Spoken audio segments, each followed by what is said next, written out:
AI. Now, I have here in my Teams the Copilot included, and also, like you see over here, we have the absence management agent.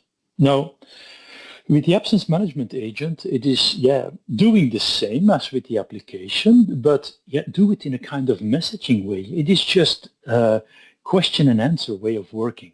So I can just create a leave request, show my absence requests and all other functionalities. And I can go and, for instance, I just copy the sentence, doesn't matter what sentence, as long as you recognize, oh, this is holiday allowance. So now I just ask the system, can you give me the overview of my current holiday allowance? I don't know it anymore. I don't want to go to my system and open the app and then check for the correct screen to have my data. I just can ask it as well. So here I get my overview. I had 30 days, means 29 remaining. There was 1 approved and 5 not yet approved.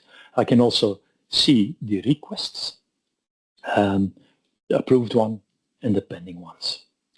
Now, what I can do as well, I can now do, for instance, create an absence request,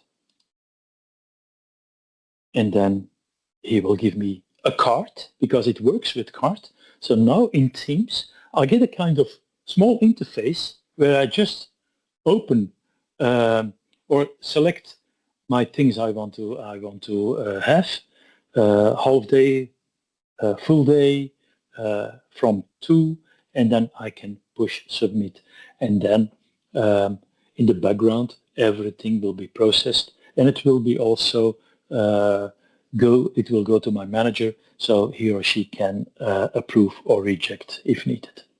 So that's how AI works. We make use of an MCP server. So what is an MCP server? That's a model context protocol server that's built on top of Dynamics. So instead of going into the heart of Dynamics and all those functions, the MCP server gives me a kind of common way to address the dataverse, to address the functionalities of Dynamics, and in our case as well, the absence management solution.